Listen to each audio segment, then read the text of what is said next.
Durante esta tarde. ¿Qué tal? ¿Cómo estáis? Yo estoy un poco cansada. Ahora os cuento.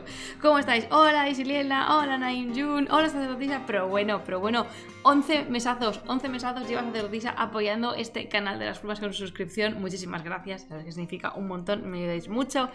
Qué bonita eres, te como la cara, estupenda ella, que además encima es patrón, quiero decir, sacerdotisa ya lleva, no sé si tuviéramos una tarjeta, ¿no? Como de estampitas, de sellos, de conseguir algo en las plumas, pero vamos, ella los tendría todos los sellos de ella. Ella toca todos los palos del flamenco, aparte pues eso, gran patrón, mejor persona. Hola Timo Raspan, ¿cómo estás? ¿Qué tal? ¿Cómo estáis, Bochao? Yo, como os decía, estoy un poco cansada porque ha sido una semana muy intensa. Ha sido una semana muy intensa y tengo el cuerpo hecho un desastre. Ahora en este momento estoy para tirar a la basura o para doblar cuidadosamente y meter en un cajón y dejarme ahí pues una temporadita. Pero aquí estamos en este día jueves, que es un día bonito, es un día especial y además estoy emocionada por hacer este directo. Ahora os voy a contar un poquito por qué. Porque este directo viene con historia. Este directo viene con historia, pero no puedo empezar sin saludar primero a mis enormes mecenas, mis patrons, mi gente bonita de Patreon, especialmente Mr. Murshid y Ashdod. Muchísimas gracias por vuestro apoyo. Lo dije en el directo en inglés, lo repito en el directo en español y lo repetiré las veces que haga falta. Estoy súper orgullosa de mi familia de Patreon. Últimamente estamos creciendo y es muy bonito y es una maravilla y yo estoy encantada, la verdad, estoy muy contenta y os lo agradezco mucho. Ya no solamente es que esté contenta, sino que os lo agradezco muchísimo, de verdad. Agotadita también, pero aquí a disfrutar de plumas. Muy, como no es. Estoy muy mami hoy, estoy muy mamá pelícano, porque además antes estaba hablando con una de las criaturas más hermosas en este mundo. ¡No se ve el boli! ¡Black Magic! Esto es como para censurar. Por ponerme un bigotito. Soy muy idiota, o sea, quiero decir... en la planicie mongola a través de mi cuerpo.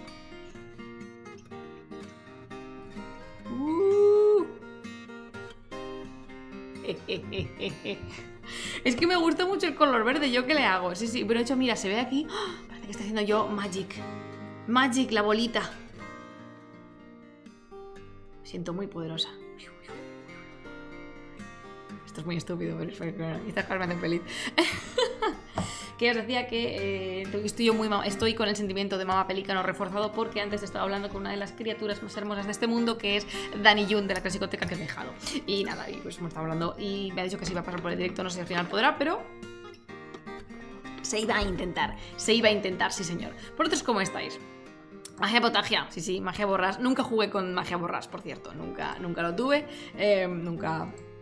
Nunca fui yo una niña muy interesada en ese tema de la magia. La magia a mí me ha interesado a posteriori y la magia a lo bestia, tipo Jin y Simur, y vosotros lo sabéis. Bueno, vamos a quitar ya Crungerstisis, que ya está bien, silencio Bruno. Como os decía, el directo de hoy para mí es muy especial y es casi como una cosa que me debo a mí misma, ¿no? Es un asunto que tengo pendiente conmigo misma, porque hace mucho tiempo, muchos eones atrás, como dicen en Hércules, yo empecé una serie que me encantaba, que tenía muchísima ilusión por hacer, que se llamaba Una historia del zoroastrismo. ¿Y por qué una historia? Pues porque no iba a ser la historia del zoroastrismo. Dimaras Pant, bien. May the Force be with you y todo esto. Feliz día de Star Wars a todos vosotros los que os guste. Larga vida del Imperio. Yo me traigo aquí, vale que es un día después, pero me da lo mismo porque yo me traigo aquí mi taza de la cantina de la Estrella de la Muerte, que además tiene por detrás el que es mi personaje favorito de la vida y de la muerte y del universo, que es Boba Fett. He's no good to me dead. Y aquí lo tengo, con mi té. Porque sí, hace calor, bastante calor. De hecho, sí, hace bastante calor donde yo estoy, pero soy ese tipo de persona que puede beberse un té aún estén cayendo 40 a la sombra. Y, chica, unos tenemos estas habilidades y otros tenéis habilidades de verdad. Entonces, no sé, soy ese tipo de persona. Os decía que hace mucho tiempo, en una galaxia muy lejana, yo empecé esta serie que se llamaba Una historia del zoroastrismo, porque yo no quería que fuese la historia del zoroastrismo, ni tampoco quería intentar venderos que yo iba a contaros toda la historia del zoroastrismo, sino una historia del zoroastrismo que va a ser la mía, mi visión personal, la que más me gustase a mí y lo que más... Muy fan, me alegró, Zoroastro, de que seas fan de ti mismo, eso está muy bien, hay que quererse. Y yo... Y que es que he visto a Daniel que necesitaba fuego y creo que hoy por aquí es suficiente para ayudarme. Fuegote. ¿Qué pasa, Dani? ¿Cómo estás? Precioso mío. No sé qué os estaba contando. Ah, sí, lo de la serie esta. Y empecé, y de hecho el primer vídeo me gustó muchísimo porque fue simplemente una introducción, una especie de vista de pájaro de lo que es un poquito la religión y lo que yo iba a contar.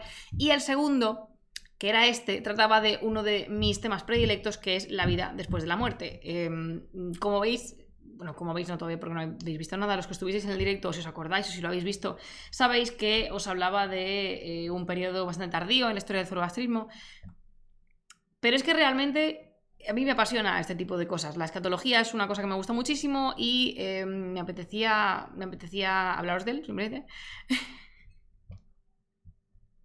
Es el mejor, Jun, ya está. Que nadie te haga sentir lo contrario. Me estoy mirando aquí, es que el pelito este lo tengo ahí, pues ahí se va a quedar. Y me apetecía, por eso lo de una historia del zoroastrismo, para hablar de lo que a mí básicamente se me antojase y lo que más le apeteciese a mis patrons, porque estos temas, no sé si lo sabéis, pero los temas que salen en los directos los eligen los patrons. Y este fue uno que gustó mucho y había muchas ganas de hacerlo, así que pues yo lo hice, que es el de la vida después de la muerte.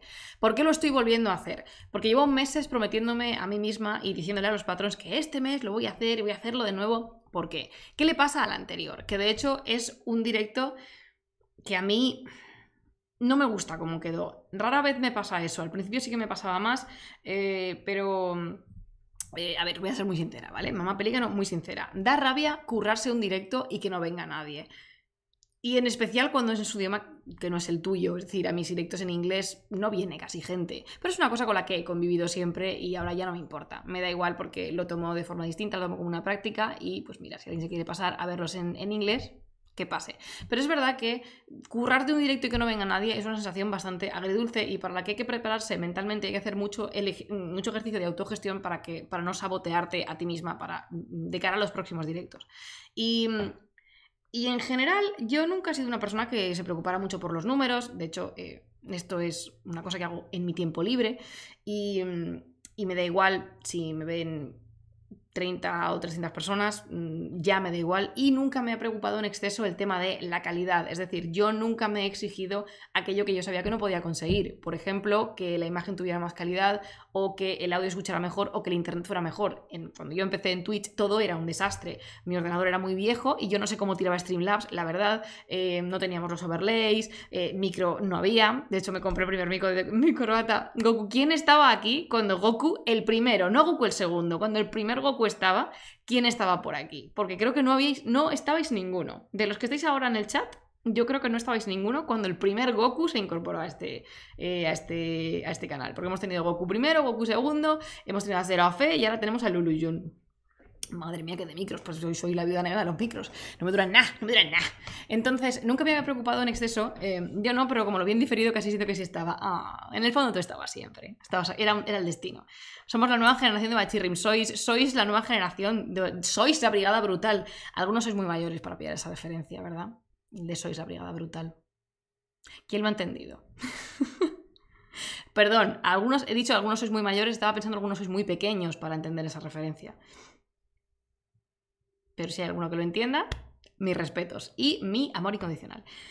Como os decía, yo nunca me he preocupado mucho de la calidad de la imagen porque era lo que teníamos y con lo que teníamos yo tiraba y de hecho era una cosa muy bonita tener una calidad de vídeo y sonido tan pésima y que aún así la gente siguiera viniendo a verte. Eso era una cosa que a mí me sirvió para motivarme.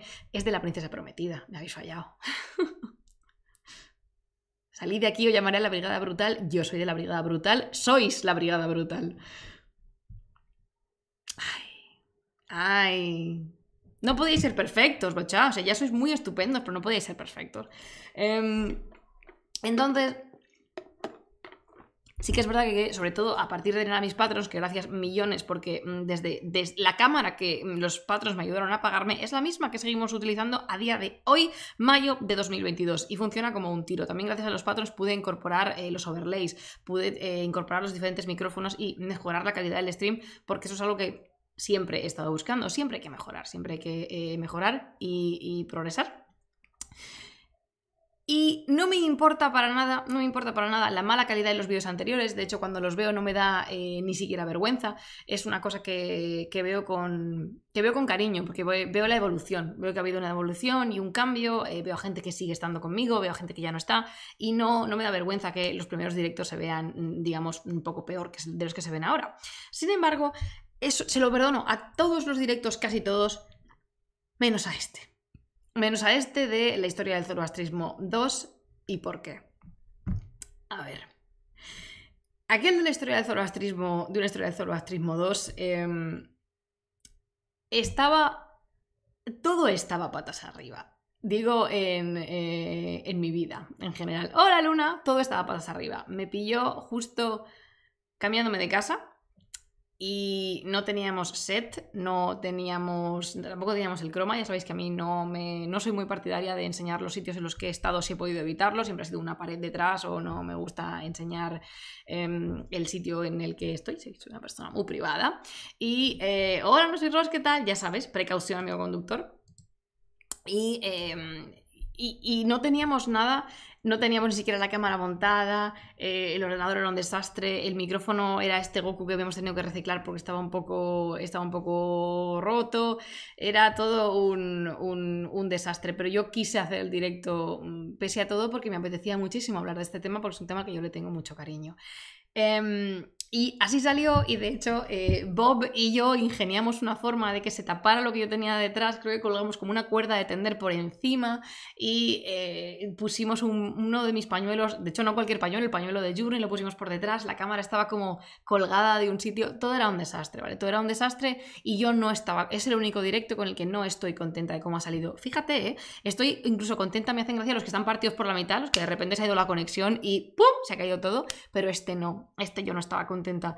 Así que, como tributo a mí misma, porque me lo debo, vamos a hacer el directo otra vez. Y ahora sí, enseñándoos bien las imágenes y con estos preciosos overlays que tengo y con todo estupendo, voy a hablaros de una parte de la historia del zoroastrismo que a mí me apasiona. Y de hecho, este directo ha sido también un poco la excusa para volver a enamorarme. Nunca he dejado de estar enamorada del zoroastrismo porque me apasiona estudiar religiones, pero el zoroastrismo es mi religión favorita de estudiar y mira que me gusta el Islam.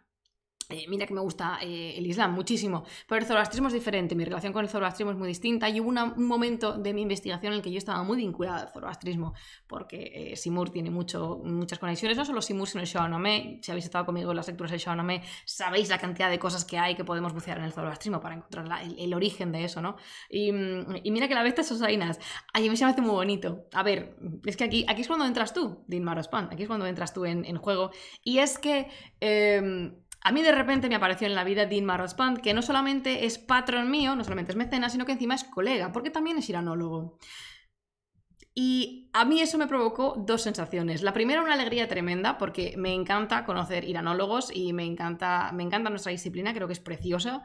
Pero al mismo tiempo también me entró un ataque al corazón nivel Berserk EVA 01, porque resulta que yo siempre que encuentro a alguien que se dedica a algo similar a mí, me da un ataque de síndrome del impostor, no lo puedo evitar, y pienso que esa persona con la que estoy hablando se va a dar cuenta de que soy un fraude y de que en realidad no sé absolutamente nada. Siempre pienso que todo el mundo sabe muchísimo más que yo y que yo no sé nada.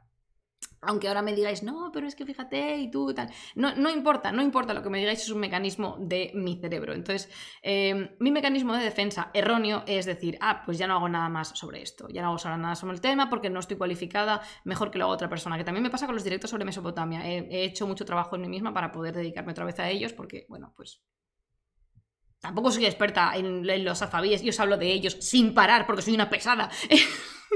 Pero con eso no me importa, no sé por qué. Hay ciertos temas con los que no me importa. Ya lo he dicho muchas veces, el único tema del que yo puedo hablar horas y horas sin tener síndrome del impostor es el libro de los reyes y Simurgh, pero que apareciera Din Marospan en mi vida y siendo mi mecenas tuvo ese efecto, pero esta vez lo supe llevar bien, lo supe controlar bien, porque además es que él es filólogo. Y eso a mí me parece espectacular, porque su análisis del zoroastrismo, o sea, su aproximación al zoroastrismo y la mía son muy distintas, porque yo lo hago desde la historia del arte, desde la mitología, Y él desde la filología, y a mí me parece, o sea, sin los filólogos yo no iría a ninguna parte, ¿vale? O sea, la gran mayoría de cosas que yo he hecho con el zoroastrismo se la debo a los filólogos y a los arqueólogos, especialmente a los filólogos. Y entonces me infundió muchísimo respeto. Y lejos de... Una cosa que me puso muy contenta es que lejos de provocarme un sentimiento de miedo o de tensión, dije, no, me voy a animar, voy a volver a hablar de zoroastrismo porque lo amo, porque me encanta, de verdad, no os puedo explicar hasta qué punto yo tengo como una conexión especial con el zoroastrismo por muchas cosas de mi vida, pero eso sí, ninguna que me vincule religiosamente a ella. Yo no soy parsi, no desciendo de nadie que sea zoroastriano, no tengo ninguna, nada, yo no sabía que existía el zoroastrismo hasta que yo entré en el máster. Porque en la carrera, ¿para qué te van a decir lo que es eso? Si ya es demasiado que te dicen lo que es el Islam y el judaísmo, ¿cómo te van a decir lo que es el zoroastrismo en una carrera de historia del arte? ¿Que estamos locos? En fin. Y muchas gracias, Dilma Raspan, viniendo de ti, es un gran cumplido. Así que bueno, lo que hoy vamos a hacer es hablar de la vida más allá de la muerte. Vamos a hablar de lo que hay al otro lado de las cosas según el pensamiento zoroastriano, y yo estoy muy contenta de estar haciendo esto porque, pues, como digo, es casi más una deuda a mí misma. O sea, yo quería hacer esto muy fuerte y pues es lo que os voy a contar hoy. Y además que este tema es especial porque está sacado de un guión de radio de hace mucho tiempo. Y os cuento. Cuando yo empecé en esto de la divulgación, allá por el 2014, a partir de 2015 me incorporé como colaboradora bastante habitual de un programa de radio nacional bastante potente que se llamaba Ágora Historia. Desgraciadamente ese programa ya no existe, pero era... Trabajar con David Benito fue espectacular, aprendí muchísimo, fue ahí donde aprendí a hacer guiones coherentes, fue ahí donde aprendí a leer y a locutar y a transmitir todas las cosas que yo quería cuando leía mis guiones y tal, y fue una época preciosa. Y una de las cosas que me pidió David fue si podía hablar de esto, ¿no? De un poco del más allá en el zoroastrismo, de qué pensaban los zoroastrianos que pasaba después de la muerte y tal, y... soy un poquito escatológica yo en mí misma, me gusta mucho el tema que está, todo lo que está relacionado con la muerte y con el pensamiento religioso de qué pasa, cómo se procesa en cada religión y cada creencia esto de qué pasa después, sin yo que yo entere nada de esto. Y bueno, curiosidad, cuando estudias una religión te hace un poco más creyente o aún más agnóstica. No lo sé, o sea, yo siempre me he considerado una persona muy espiritual, me gusta la espiritualidad, el concepto de espiritualidad me resulta, estoy cómoda pensando en ello, pero no siento que ninguna haga clic conmigo, ninguna expresión de espiritualidad hace clic conmigo a un nivel que yo pudiera considerarme más creyente. Pero me encanta ver y hablar con creyentes, me encanta... el sentimiento de fe genuina es un sentimiento que me parece bellísimo y a veces lo envidio, a veces envidio no tener... Tengo fe en otras cosas, pero digamos que si acaso yo tendría fe en los jinn, y esto no es ninguna broma, es decir, la gente con lo de los jinn tiene mucho choteo, pero yo lo digo en serio, yo no pienso que lo de los jinn sea exactamente real ni exactamente mentira. Es decir, si hemos desarrollado ese tipo de conciencia suprasensorial, pues que también quizá me gusta pensar que el mundo no son solo piedras y palos. Me gusta pensar que hay algo más. Puede ser una proyección de la propia imaginación humana que lo hace más entretenido. Pero eso es a lo que me he dedicado y me fascina, es decir, tu ideología. ¿Qué más sobrenatural se puede pedir? Así que pues eso, hoy vamos a hablar del más allá en el zoroastrismo y quiero abrir el tema con esta preciosidad que tenemos aquí, a la que echo de menos bastante a menudo, y de hecho sueño con que vuelvo allí. O sea, en mis sueños la veo, sueño que estoy caminando por allí. Esto es Yazd, que es una de las ciudades zoroastrianas de Irán, y esto en concreto es una de las Torres del Silencio. Vamos a hablar de ella, simplemente quiero dejar esta imagen aquí porque me parece preciosa. ¿Has estado, Dilma Raspan? Yazd es mi ciudad favorita de Irán. Ya es Isfahán, porque centro es del universo. Solo hay un sitio así y ese es Isfahán. Sí, pero aquí el centro de mi universo es Yazd. En serio, Isfahán me encanta, Shiraz es divertidísima, Yazd es estupenda. pero es la ganadora, quiero decir, Yazd es maravillosa, Yazd es maravillosa, me gustó muchísimo, es mi ciudad favorita del mundo mundial después de otras dos. Bueno, no sé si la favorita, porque la antigua Guatemala también está ahí, pero es una ciudad que me encanta, estoy muy enamorada y de hecho es mi localización favorita de Irán. Es preciosa, ¿verdad que sí? Es maravillosa. Entonces, bueno, pues aquí os la dejo para que me haga de imagen introductoria y... en realidad vamos a empezar con un poquito lo de siempre, tiempo, espacio, contexto. Una de las cosas que más me gusta decir a mí en estos directos, tenemos que conocer el cuándo y el dónde para entender el porqué de las cosas y nos vamos a situar en el zoroastrismo. Si esta es la primera vez que tú escuchas hablar del zoroastrismo, hola, ¿qué tal? Mi nombre es Plumas y hacemos divulgación de historia del arte, mitología y espiritualidad, religión, que tienen que ver con Irán y Mesopotamia. Te cuento un poco qué es el zoroastrismo, así, crash course, más o menos. El zoroastrismo es un culto, es una religión que es propia no solo de la planicie irania, sino de un poquito más extendido, lo que ahora mismo conocemos como la zona del Persianato. O sea, pero bueno, pero Dilma Orozpan, que te ha caído un regalo. Madre mía, la sacerdotisa está on fire, regalando suscripciones, 23 lleva ya. Vasos de té, por favor, en el chat para sacerdotisa, porque es que esta mujer es que nos aguanta, ¿eh? De verdad. Muchísimas gracias por este regalazo. Mira qué bonito tu nombre con la pluma. ¿No estás contento, Dilma Orozpan? Qué bonito. Ay, que de verdad, es que qué niña, de verdad, la amo. ¡La amo! ¡La adoro! Muchísimas gracias, de verdad. Te cuento así como muy rápido, un resumen muy así, rápido y furioso. El zoroastrismo es una religión que surgió en la planicie irania y que todavía se practica a día de hoy. La fecha exacta de formación de cuándo se funda el zoroastrismo, pues no lo sabemos, ¿vale? Pero parece ser que lo más antiguo que podemos rastrear, estamos hablando de 1700 años antes de la era común. Pero es posible que su origen o las circunstancias que le dieron origen y otros cultos religiosos que le dieron origen sean mucho más antiguos.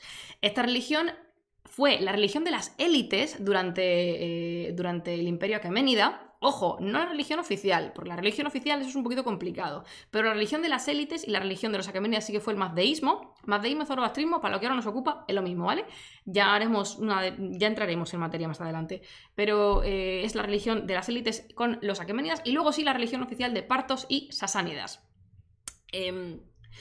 Tiene un profeta que se llama Zaratustra o Zoroastro, al que pues tenemos el lujo de tener hoy aquí en el chat con nosotros, reencarnado, aunque en realidad es interesante que lo tengamos porque no sabemos si Zoroastro existió de verdad o no. No sabemos si es una figura creada a posteriori o si es verdad, si fue una persona que fue real. Y eso es el zoroastrismo así, más o menos. Y entonces, ¿te he dicho que todavía se practica? Porque es que es cierto, durante toda la Edad Media el zoroastrismo se practicó en Irán y había comunidades muy activas y bastante abundantes en Irán, pero a partir del siglo XVI esas comunidades se vieron desplazadas a la India, donde actualmente están las comunidades más grandes, si no estoy equivocada, son en Mumbai. Y Bombay está creo que es Mumbai donde está la comunidad de zoroastrianos más grande del mundo, pero hay zoroastrianos en todas partes del mundo, comunidades muy chiquitinas. Cuando yo estuve en Yazd tuve la oportunidad de estar allí con ellos, con una comunidad de zoroastrianos y hablar de su religión con ellos. Hola, actor historiador, y fue maravilloso porque... Claro, como os podéis imaginar, la religión que ellos practican a día de hoy se parece a la que se practicaba hace muchísimos años, pero no tanto. Sin existencia probada, pero con esencia sin duda. ¿Puede ser esa una de las mejores respuestas que me han dado este mes a cualquier pregunta? Yo digo sí. Brindo por ti.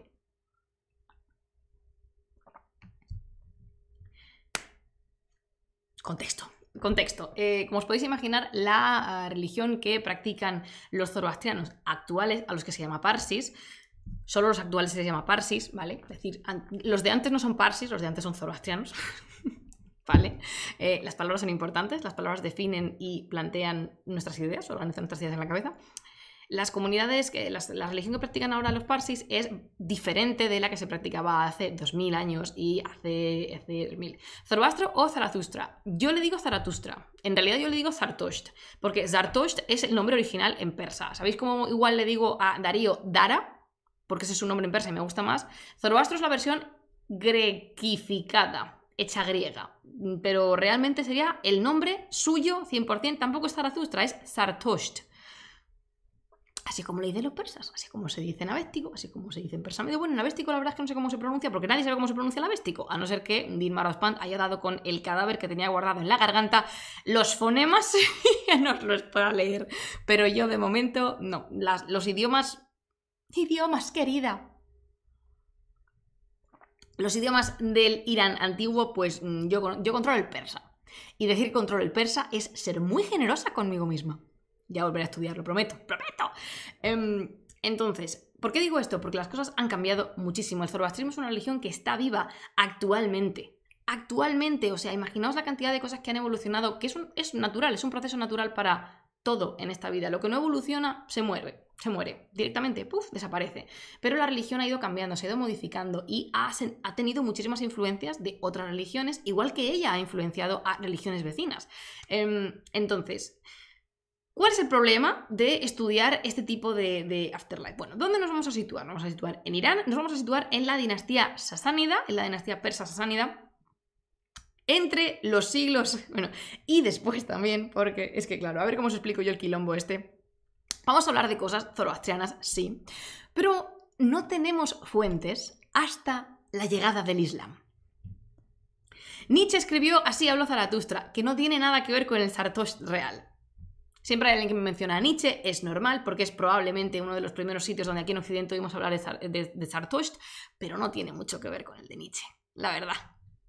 Me gustaría saber a mí por qué Nietzsche le puso ese nombre a su trabajo. ¿Alguien lo sabe? Porque yo no tengo ni idea. La verdad, no tengo ni idea. Pero sé que no tiene mucho que ver con Zaratustra, el original. ¿Qué os iba a decir? ¿Es tu referencia? Bueno, pues ahora tienes otra. ¡Mira qué guay! ¡Tachán! El Sartosht de Nietzsche es el Virgilio de Dante. Pues mira, gracias Dani Jun por seguir educándome y enseñándome cosas. Aún no me lo he leído, así que no sé. Yo me lo leí en clase para filosofía hace mucho tiempo ya. Hace mucho tiempo ya. Más años que un bosque. Tengo más años que un bosque. A ver, el tema de cómo se estudia esto, cómo se estudia el pensamiento. Hombre, pez con púa, ¿qué tal? Creo que es de las primeras veces que te escucho hablar por aquí. Creo que porque lo veía como un opuesto a las religiones judaicas. Quizá, puede ser. Porque Nietzsche era un otaku de las lenguas clásicas. ¿El avéstico cuenta como lengua clásica? Preguntémosle al filólogo Din Marozpand. Por favor, ¿cuenta el avéstico? ¿El persa antiguo? ¿El persa medio? ¿Cuentan como lenguas clásicas? Que me parece muy bien, ¿eh? Pero yo... Tenemos un filólogo acribillando preguntas, de verdad. Bueno, lo siento si te estoy lanzando aquí a la piscina, pero es que yo no soy filóloga y siempre que tengo uno a mano hay que utilizarlo. Lo que os decía de las fuentes. ¿Qué fuentes tenemos para estudiar esto? Escritas, pocas, porque el zoroastrismo es una religión que hasta bastante tarde no se transmite sino de forma oral, así que no se ponen a escribir cosas, no tiene un vademecum de textos que podamos así como consultar. Tiqui, tiqui, tiqui. Tengo una pregunta urgente, aunque no es tan importante. ¿Es una religión revelada? Depende porque si consideramos que Zaratustra es una persona real, entonces seguiría la misma estructura del profeta que trae una revelación. Si no lo fue, si Zaratustra fue una figura creada a posteriori, es una religión que simplemente apareció. Que apareció por evolución natural de los cultos religiosos. Probablemente tiene mucho de los cultos animísticos, que son estos cultos chamánicos que entienden que hay un ánima, que hay un espíritu en los seres vivientes. Tiene muchísimo que ver con cultos indoeuráneos, bebe muchísimo de la tradición védica de India. Entonces, el sánscrito es el que se suele considerar clásico, ¿vale? Pero entonces el avéstico y el persa... Un poco de segunda el pobre. A ver, es que... bueno, ya que estamos hablando del avéstico, os cuento. El avéstico es el idioma en el que están escritos los textos del Avesta, lo que se consideran los textos sagrados del zoroastrismo. Pero es que eso no se pone por escrito hasta bien entrado el siglo VI, de después de la era común. Cuando la autoridad sasánida y la autoridad religiosa del momento se ponen de acuerdo para empezar a poner las cosas por escrito, pues no sé si es porque se les estaría olvidando o qué. Estamos hablando de que la religión ya llevaba en el mundo, si somos optimistas y contamos que hacia el 1700 antes de la era común, ya llevaba casi 2000 años en danza y todavía no se había puesto nada por escrito. Además, el zoroastrismo no es una religión que produzca arte hasta muy, muy adelante en el tiempo. Estamos hablando otra vez de los sasánidas. Entonces, ¿cómo se estudia esto? Maldita sea, pues se estudia por diferentes aproximaciones. Primero, súper importante, la arqueología. La arqueología y la historia del arte que nos ayudan a identificar templos de fuego, estructuras zoroastrianas y demás. Luego, los textos que tenemos, aunque sean a partir del siglo VI, también nos sirven, porque ahí podemos identificar, por comparación textual y por estudio también del lenguaje, de la forma en que se ponen las cosas por escrito, podemos saber de dónde vienen las fórmulas, de dónde vienen... La verdad es que Dimar es bastante... Ay, perdón, la era común es después de Cristo, pero a mí no me gusta eso de Cristo, así que yo por eso digo era común, AEC antes de la era común, EC era común. Pero sí, básicamente es antes y después de Cristo. También está, bueno, mis ahijados utilizan ANE antes de nuestra era y NE, que es nuestra era. ¿Verdad, Jun? ¿Es NE?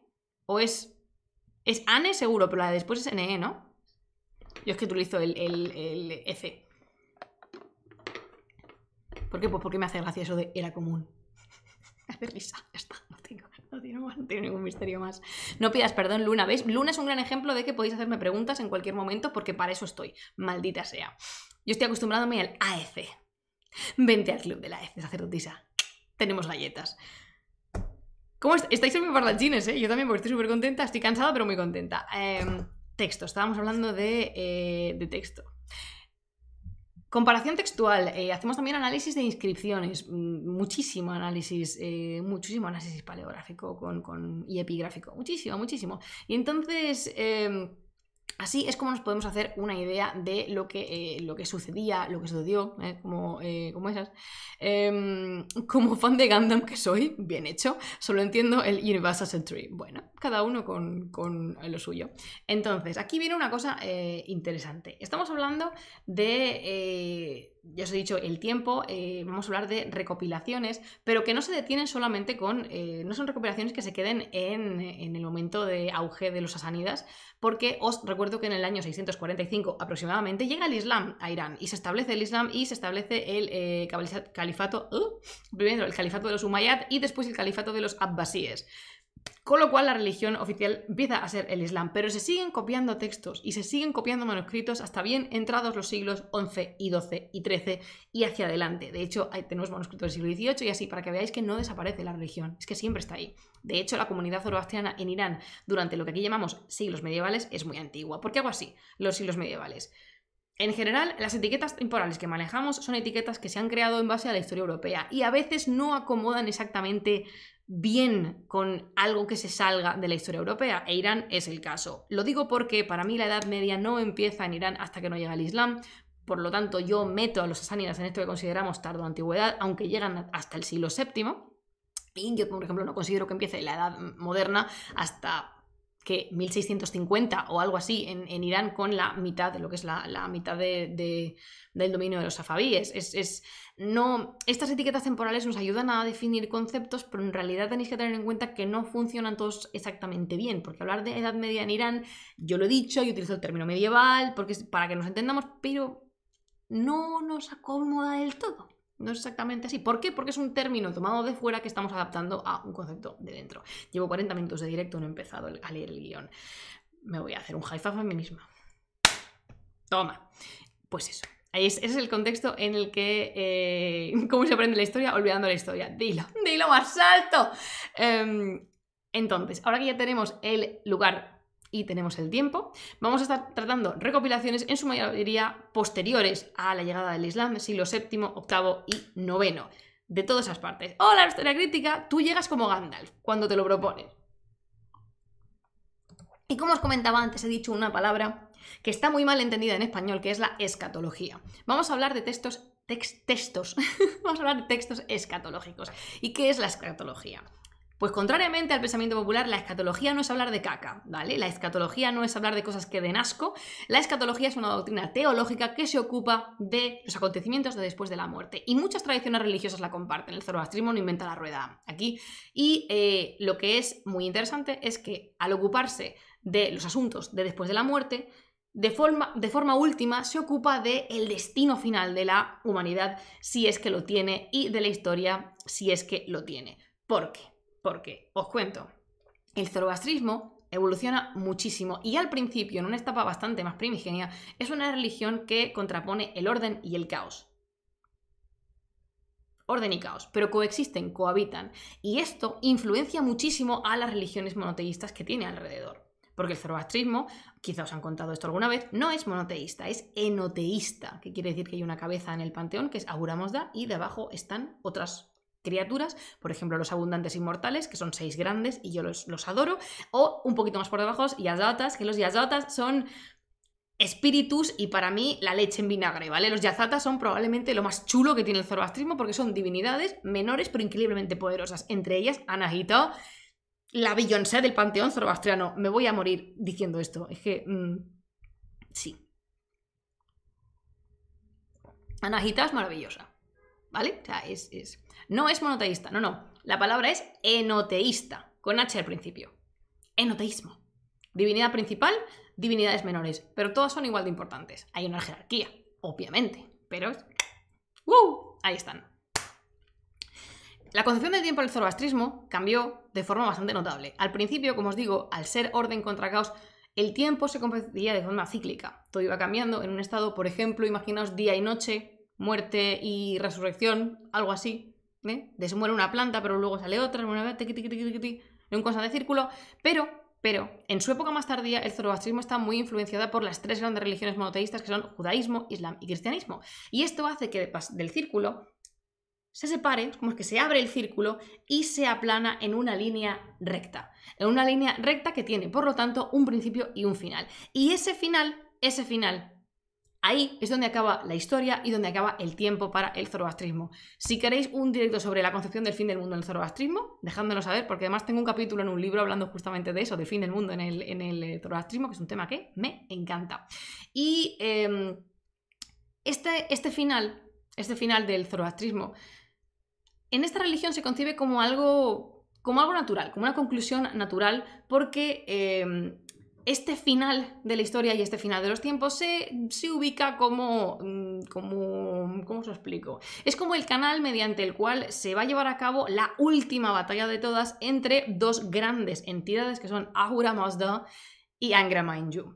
Que quizá los conocéis por otros nombres que son Ormazd, que a mí me odio ese nombre, Ahura Mazda me encanta, Ormazd me parece horrible, pero es como lo llaman en los textos sasánidas y posteriores, Ormazd y Ahriman. Ahriman ya os tiene que sonar si habéis estado conmigo leyendo el libro de los Reyes, porque es la forma en persa medio de Angra Mainyu. Ahura Mazda es el señor sabio, es la cabeza del panteón, y Angra Mainyu es su opuesto, el que después se llamaría como espíritu oscuro, así entre muchas comillas. Entonces, Hormuz leí yo por ahí, también hay muchas corrupciones del nombre, está Hormuz, Ormazd con la H detrás de la O, antes de la O, hay... ¿El mazdeísmo sería considerado monoteísta o tampoco? No, el mazdeísmo tampoco es monoteísta porque igual de importante que Ahura Mazda son los inmortales, a los que se venera como divinidades, y tenemos constancia de que los yazatas, y los Fravashi, que son otro... que madre mía, qué follón es ese... A ver, en el momento primigenio del zoroastrismo tenemos muchas entidades importantes. Está Ahura Mazda, sí, pero también están los Fravashi, también están los Vaga, también están los Daeva por ahí, que no saben exactamente dónde se van a caer. Ahura Mazda y Angra Mainyu son persa antiguo, son avéstico y persa antiguo.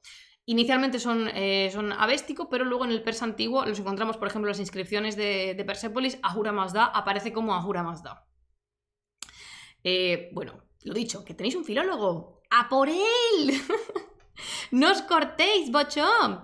Y bueno, luego hablaré de esto, pero muy importante, yo me he traído aquí mis imágenes. Hoy no tengo muchas, es verdad, hoy no tengo muchas porque el zoroastrismo, como os digo, no es una religión que produzca imágenes hasta muy muy tarde y las imágenes... Perdón por dar una pregunta, ¿no? Nainjun Azizam, tú pregunta todo lo que tú quieras. No te preocupes. Como os decía, el zoroastrismo no es una religión que produzca imágenes, no es una religión que produzca arte hasta muy, muy, muy entrado el siglo VI. Y además las imágenes que se producen en el siglo VI tampoco me valen porque hoy no vamos a hablar de lo preciosa que es Anahita, que podríamos, siempre es buen momento para decir lo maravillosa que es Anahita, pero en este momento me hace mucha gracia porque dependiendo de cómo tenga el cerebro, o sea, mal o peor, la pronuncio Anahita, que sería como la forma más occidentalizada, o Anahito, que es como se pronuncia en persa. Ya me disculpáis, es que no hay nadie al volante. Ahora, ¿qué pasa en...? Vamos a analizar las cosas paso por paso, digamos, y vamos a dividirlo en dos. Yo he dividido esto en dos partes. Por un lado tenemos lo que podemos llamar la parte práctica. La parte práctica y la parte más biológica del proceso de morirse. Y luego tenemos la parte más espiritual. O sea que primero os voy a explicar qué es lo que sucedía en el zoroastrismo cuando alguien se moría y después qué se pensaba que espiritualmente sucedía. En el zoroastrismo los cadáveres...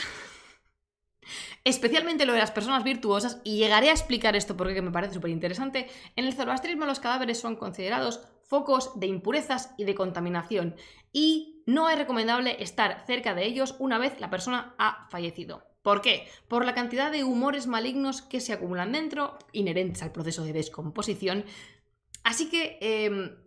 no recomiendan ni tocar los cadáveres, ni estar cerca de los cadáveres, ni que tú te acerques, nada, nada. Una vez la persona ya ha fallecido, una vez ya de verdad la persona ha dejado de respirar, no todo el mundo puede estar cerca de esos cadáveres porque se convierten en fuentes de podredumbre, básicamente. Eso empieza a emanar, no realmente, o sea, digamos que sí, muy, sálvese quien pueda, un poquito. Y esto provoca que si se podía, porque muchas veces no se puede, pero si se podía, los ritos funerarios se llevaban a cabo en el mismo día. ¿Por qué? Porque había que hacer algo con ese foco de impurezas que estaba en casas de personas que podían ser... virtuosas y bueno, pues después de la defunción se evita el contacto con los cadáveres, pero había unas personas que sí podían tocarlos, y es que ¿cómo no me va a gustar a mí el zoroastrismo cuando el zoroastrismo tiene especialistas de la muerte? Son personas que sí están preparadas para manipular los cadáveres y de hecho ese es su trabajo, se encargan de ello. ¿Y cómo es posible que ellos sí puedan y el resto de personas no? Porque ellos se protegen. No solamente con salmos y con rezos y con fórmulas que los protegen espiritualmente, sino también físicamente. Se ponían guantes, se cubrían la cara y evitaban entrar en contacto directo con la piel de los cadáveres siempre que era posible. Y... a los 5 anillos. Me encanta. Entonces, esos son los profesionales los que se encargan de manipular los cadáveres. Los enterradores profesionales y los cargafiambres del zoroastrismo. Los cargafiambres del zoroastrismo. Y un besito para aquellos que entiendan la referencia, que no son muchos. Los cargafiambres del zoroastrismo se encargaban de manipular los cuerpos ellos mismos. ¿Y dónde se llevan estos cadáveres? A los lugares de exposición. De este hablamos en un momento. Porque los cadáveres, como he dicho, eso empieza a echar podredumbre. Y tú te preguntarás, pero Plumas, has dicho que los cadáveres de aquellos que han sido puros, virtuosos, son los que peor se consideran. ¿Cómo puede ser esto? Si la persona ha sido muy virtuosa en vida, ¿cómo es que su cadáver sea peor que otro que ha sido mala persona? Pues por compensación. El zoroastrismo es una religión que entiende mucho esto de la compensación. Es una herencia que tiene esto de la compensación. ¡Hola, Alba! ¿Cómo estás, bonita? Qué alegría verte por aquí. ¿Te encuentras mejor? El zoroastrismo es una religión que entiende mucho de la compensación. Y eso lo hereda de cuando en su momento primigenio seguía siendo una confrontación de orden y caos. Entonces el zoroastrismo entiende que si una persona ha sido recta, correcta y virtuosa toda su vida, cuando se muere, la maldad acumulada dentro, la maldad con la que han tenido que luchar, en la que ha reprimido, eso sale de repente, sale para todas partes y lo llena todo de asco. Lo llena todo de asco y puede contaminarlo todo. Digamos que es como una olla a presión y de repente peta y sale por todas partes. Por eso hay que alejarse de los cadáveres. Digamos que la bondad en vida se compensa con la putrefacción corpórea. Amo esta religión. Y además, como bien dice Dean Marospond, al tener esa acumulación tal de imperfección, de podredumbre, Angra Mainyu y sus daevas aprovechan ahí para ver si en el último momento pueden arrastrar al alma de ese pobre desgraciado hacia la oscuridad, si pueden quedarse con los muertos ahora que ya no son conscientes y que ya no pueden ser buenos a propósito, y pues, lo tienen ahí para arrastrarlos. Si el vino... ¿Qué dices, Cristian? Si el vino es bueno, el orujo que sale de su ollejo es malo, mientras que... ¿Cómo? Ah, que si el vino es bueno, el orujo que sale es malo. Pero del agua que dio un vino malo sale un orujo de alta calidad. Lo mismo para los cuerpos y almas.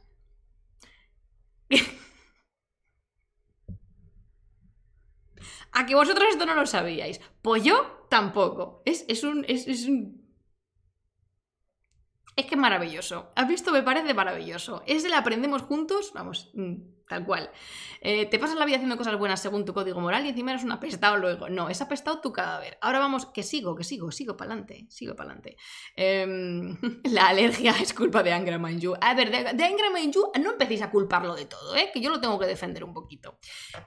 No, si eres un cabra no rezumas perfume. Rezumas, o sea, cuando tú te mueres empiezas a echar tóxicos. Pero si has sido más bueno, echas más tóxicos. Si has sido malo, echas el tóxico estándar. Tóxico durante la vida, tóxico durante la muerte, tóxico estándar. Y bueno, esta putrefacción es la que atrae a Angra Mainyu a las almas. Y he hablado de qué se hace con los cadáveres, dónde se llevan, dónde se quitan de encima, cómo se evitan esas cosas. ¿Cómo se evita que las personas entren en contacto? Con los lugares de exposición. Como esta. Probablemente hayáis conocido...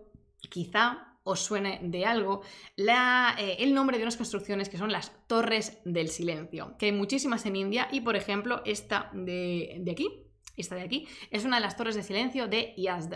Estas no son de época antigua. Tóxico estándar para mi siguiente artículo, gracias. Para ti todo. Para ti desde mi corazón. Y sí, Zoroastro, eso lo explicaré luego, lo de los buitres. Estas torres fueron construidas en el siglo XVIII. No me acuerdo de por quién. ¿Por qué? Porque el estado de conversación, venga esa dislexia, el estado de conservación es bastante nefasto. Y cuando estuve allí no hay nada más que 2 carteles pequeñitos, ambos en persa, que explican más o menos por encima cuándo se construyeron estas torres del silencio, pero son muy posteriores. Esto no es antiguo y no es medieval, desde luego, para nada. Esto, ya os digo, bastante moderno. Bastante moderno. Entonces, probablemente, como os decía, las conocéis por el nombre de Torres del Silencio. Y aparte de que es un nombre precioso y evocador, que a mí me encanta, realmente no es el nombre para referirse a esta estructura. El nombre original es Dagma. Es una palabra que en principio significaba cueva, pero después pasó a denominarse, a designar las tumbas. Y aquí es donde voy a hablaros de una mujer a la que le debemos mucho, porque es una de las grandes investigadoras en temas del zoroastrismo, que es Mary Boyce. Mary Boyce ya falleció, creo que murió en 2001, más o menos, Dean Marospant o algo así. Sí, bueno, ahora os hablo de lo de los buitres. Aunque ya lo habéis mencionado, bueno, si queréis lo repito, si no, no. Pero creo que murió allá por 2001, entre 2001 y 2003, no sé. Pero es una persona que escribió muchísimo, investigó muchísimo sobre el zoroastrismo, su historia del zoroastrismo yo la sigo recomendando porque la verdad es que me encanta, me parece que es un primerísimo buen paso para conocer esta religión. Y ella escribía que las primeras referencias a lugares de exposición, ojo, lugares de exposición, las tenemos en Heródoto. Nuestro amigo, Heródoto, que no sabía contar, pero ahí estaba, le echaba ganas a la vida. Y estos son lugares de exposición. Ojo, que no son lo mismo que construcciones hechas a propósito para dejar los cadáveres. No tenemos una torre registrada en las fuentes, específicamente una torre para dejar los cadáveres, hasta el siglo VIII de la era común. En una carta en la que se autoriza a los zoroastrianos de Samarcanda, 2006. En una carta en la que se autoriza a los zoroastrianos de Samarcanda a construir una torre a las afueras de la ciudad. Samarcanda, actual Uzbekistán, por cierto. Ahí es cuando empezamos a ver que ya proliferan estas estructuras, pero antes no existen. Antes no existían las torres del silencio, lo que sí había era lugares de exposición. ¿Qué es esto? ¿Qué es un lugar de exposición? Pues a juzgar por lo que se escribe en el Avesta, un lugar de exposición es un lugar que esté despejado. Bastaba cualquier elevación del terreno donde no hubiese nada alrededor, como una zona rocosa o desértica. Importante lo de las piedras, importante lo del desierto. Los cadáveres no pueden entrar en contacto con la tierra fértil, porque la tierra fértil en el zoroastrismo es sagrada, de hecho es una de los inmortales. Y no puede ser que algo que está tan contaminado entre en contacto, o sea, esté tocando ni la hierba ni la tierra. Así que los ponen encima de piedras o encima de rocas para que no toque el suelo. Y ahí se dejan los cadáveres. ¿Se dejan para qué? Para que los pájaros... Voy a enseñaros qué pájaro, pero qué pájaro. O sea, no cualquier pájaro. El pájaro más bonito que existe en el mundo. Ya sabéis que sí, pelícanos por aquí y por allá, pero esto... Pero el buitre dorado... El quebrantahuesos dorado, por el amor de Dios. O sea, es que esto es la reina de las aves. Esto es uno de los pájaros más sagrados que existen en el zoroastrismo. Es la cosa más bonita del universo. Yo no he visto ninguno en persona. Y gracias a Dios, porque si los hubiera visto hubieran sido en jaulas y me hubiera puesto muy triste. Entonces, los zoroastrianos lo que dejaban era que los animales, que son súper importantes en el culto zoroastriano, no solamente durante épocas sasánidas, sino incluso anterior, y por eso os digo lo de la mezcla esta con los cultos animísticos, dejaban que las fieras y especialmente estos animales de rapiña, de carroña, limpiasen los cadáveres y se comieran la carne. Y cuando los esqueletos estaban limpios, regresaban y recogían los huesos. Porque, y esto es una cosa súper interesante, en el zoroastrismo se pensaba que el alma estaba contenida en el tuétano de los huesos, dentro de los huesos. ¿Por qué? Porque son imperecederos, porque el hueso no desaparece. Esto es contrario a muchas creencias semíticas, donde la sangre tiene más relación con el alma, ¿no? La sangre, el latir del corazón, el discurrir por el cuerpo está como más relacionado con las almas. Aquí no, en el zoroastrismo son los huesos lo que es importante conservar, y de hecho después los huesos se llevan se ponen en unos contenedores y se llevan a unos osarios donde se guardan. Cosa que me parece bestial. Me preguntaron en inglés si pasaba algo si los huesos se rompían. No pasaba nada si los huesos se rompían, porque digamos que se entendía que estos animales rompían los huesos para dejar el cadáver listo papeles. Entonces no pasa nada si se rompe un hueso o el otro. No se escapa el alma porque tú hayas roto un fémur, te digo. Un quebrantahuesos no se come. El tuétano, qué concepto más curioso. Sí se lo come, pero digamos, bueno, las calcificaciones de dentro del hueso. Bueno, aquí la escatología. Se abalanza sobre su presa y la escamocha contra la pared. Un besico para Félix Rodríguez de la Fuente. A jura más da, lo tenga en su gloria. Poca broma, ¿eh? Respeto en este canal máximo hacia ese señor. Los osarios se construyen de manera monumental o estaban fuera de las ciudades. Los osarios se construyen de forma chiquitita. Algunos osarios son domésticos. Los osarios están dentro de las casas, otros están en lugares un poquito más grandes, solo destinados a eso. Varía muchísimo dependiendo del lugar. Porque esa es otra. Hemos hablado de lugares de exposición, hemos hablado de estos buitres y de otras bestias. Allora, ¿quiere decir esto que bajo ninguna circunstancia se enterró ningún cadáver durante el zoroastrismo? ¿Quiere decir que en los 2000 y pico de años hasta que el zoroastrismo decae un poquito no se entierra ni un solo cadáver, no se quema ni un solo cadáver, no se hace nada más que dejar los cadáveres al sol? Evidentemente no. Evidentemente no. Y os voy a enseñar la tumba más famosa que prueba que esto, bueno, pues no era siempre así, que es esta de aquí. La tumba de Ciro en Pasargada, la tumba de Kurosh en Pasargada. El zoroastrismo solamente existe en un periodo muy extendido de tiempo, también existe en un periodo muy extendido de lugar. Un periodo extendido de lugar, qué mal dicho eso, qué bien hablar. Existe en una zona geográfica, ocupa un espacio geográfico muy grande, muy grande. ¿Y esto qué quiere decir? Que evidentemente no hay una ley inamovible cuando se trata de religiones, sino que la religión se mezcla, se entrelaza con los cultos locales, dando lugar a nuevas formas de expresión religiosa. ¿Y por qué os pongo el ejemplo de Ciro? Porque Ciro tiene un enterramiento dentro de un féretro. A Ciro se lo pone, bueno, si esta es la tumba de Ciro, que ya sabéis que está un poquito ahí discutida la cosa. Ciro aquí se separa del suelo porque separa la tumba del suelo para que no lo toque. De hecho, el cuerpo estaba lo dicho, por la evidencia que hemos podido encontrar, el cuerpo estaba metido dentro de un sarcófago de piedra, dentro de esta camarita chiquitita a la que, no está hecho para estar de pie ahí dentro, ¿vale? Está hecho para dejar el cuerpo y ya está. Pero está separado, pero está como en una construcción y de hecho, en el sitio arqueológico de Naxxa Rostam, que es la necrópolis de los aqueménidas, donde estaban enterrados Dara, Jerjes, Artajerjes, Cambises, en esa necrópolis también hay una forma de enterramiento muy distinta, pero siempre está separada del suelo. Siempre está separada del suelo. Porque está elevada, excavada en la cara de la montaña, para que no toque el suelo de ninguna de las maneras. Entonces, ¿veis? Son formas distintas de adaptarse. Son formas distintas de expresar una misma idea que es, ¿qué es lo importante? Que el cuerpo corrupto no toque el suelo.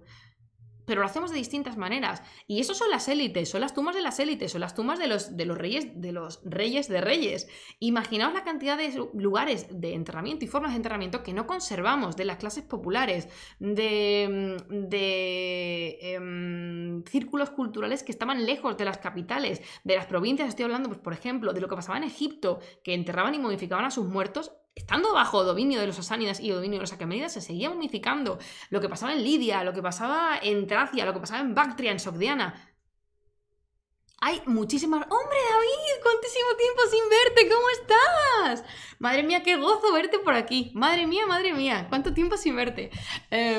Estamos ante un imperio, como dice Historia Crítica, multicultural en todos los sentidos. Entonces, aunque haya una religión que es la religión oficial con los sasánidas, cada una de las partes se adapta, esto todo se adapta y se mezclan los cultos y la forma de expresar qué es lo que sucede más allá de la muerte. Así que bueno, ese es el proceso físico, digamos el proceso biológico. Y os voy a enseñar, antes Luna ha preguntado, Mello Luna, ha preguntado si es un lugar pasajero. Creo que ya he respondido a la pregunta, sí, los cuerpos no se dejan ahí siempre. Bueno, os voy a enseñar, antes de enseñaros esto, os voy a enseñar otra torre del silencio. Bueno, quería poneros una foto para que veáis lo grandes que son. Yo tenía una foto donde se veía a la gente. Bueno, para empezar, os la pongo esta, que está muy elevada, están muy elevadas.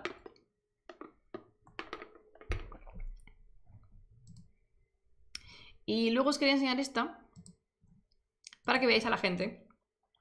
No es para presumiros todas las escaleras que yo me tuve que subir, ¿vale? Que fueron muchas. Porque además en Jazz hay 2, 3 y yo he ido a todas. Yo he ido a todas. Nos fuimos a todas porque Kiwi y yo estábamos para eso. Habíamos ido a hacer el full tour zoroastriano y las vimos todas. Pero para que veáis lo grandes que son. Bueno, las Torres del Silencio. ¿Esto os lo enseño ahora? Sí, esto os lo voy a enseñar. Estoy hablando yo conmigo misma, ¿vale?